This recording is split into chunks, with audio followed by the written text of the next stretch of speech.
Hi, I'm here today to talk to you a little bit about the nerdpocalypse. There's so many things going on in the nerd world right now. The first thing was Avengers Endgame. I followed the Marvel movies since 2008 when I first went to see Iron Man, and I was a little hesitant as I didn't know him as a superhero whatsoever. I had been a huge Marvel fan, but he wasn't one of my favorites. But I loved Robert Downey Jr. from way back when he was in Chaplin and Less Than Zero. He was like a total crush. He was really good looking, but then he went through a time period when he was very troubled, and he was alcoholic and he was doing some drugs and different things, and his career was pretty much stopped. So I was concerned about this movie, but if anyone could pull it off, I thought if he pulled his crap together, then he could be great at this. When I went to see the movie, I was blown away. I fell in love with the Marvel movies, Robert Downey Jr. specifically.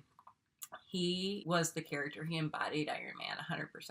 I watched as we went through things like Captain America and Thor, and I was completely engaged. Now, we had some hits and misses throughout. We had Ant-Man, which was funny, but really didn't have the emotional impact of the other movies. Then we had something like Guardians of the Galaxy, which was another one that I was very hesitant to go see, but turned into one of my favorite of the Marvel franchise. Endgame had a lot to live up to. 22 movies build up. And I walked into the theater thinking there's no way they could pull 21 movies together to make this an amazing, journey. I thought it would be funny and enjoyable, but I don't think it could possibly have the emotional impact of some of the other movies because there's just too many characters, too many story arcs to pay off, too much to do in too little time. Even 3 hours was not enough in my opinion. Well, again, Marvel proved me wrong. I went in and figured out that they had actually narrowed the story down to one character, and again, it was Robert Downey Jr.'s Iron Man. Even though they had a lot of subplots and they did touch on every character that was important, they still did a lot of good payoff on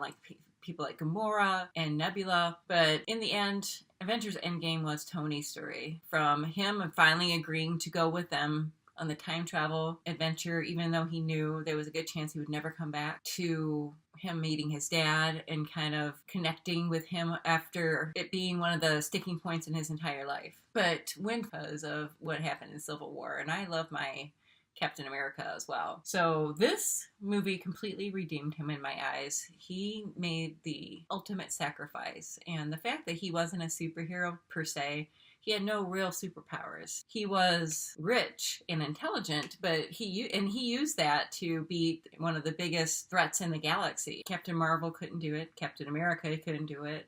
None of the other amazingly, Black Panther, none of them with the powers could do it. It was somebody's intelligence who had to overcome this alien threat. It actually took me 2 views to actually get to the emotion. I was hoping against hope by the end that something would happen and that Tony would be saved. But sadly, there's some prices that must be paid. And it was a good way of ending his story arc. And it would have cheapened it if there was some way to kind of bring him back later on. Now, I still have some issues with the movie. Some of the time travel hijinks didn't make sense. Also, why can you bring back Gamora, but you can't bring back Black Widow, which was another heart-wrenching end. But I also feel like her story arc came full circle, because she started out as somebody who was a Russian spy who had no real connections to other humans, who had been broken and didn't care about anything or anyone, to basically holding the Avengers together for the entire 5 years that everyone was gone, and to finally making the big sacrifice so her friend Clint would be able to live his life with his family. And she didn't judge him for going to the dark side, which is admirable. I'm really looking forward to her movie. I've been dying for the Black Widow movie since her character was introduced by Joss Whedon in the original Avengers movie. So it's a little too long coming, but I'm still going to be on board. And this movie also set up a lot of new characters that could be, real players, and also a whole new arc. But I don't know if they could ever pay off like they did here, but Marvel has consistently surprised me with their storytelling abilities and their willingness to take chances on the strange and unusual story, and actually not just get into the spectacle. They pay off on the story, and they pay off on the beautiful CGI and the believable characterizations. But in the end, it's about the story.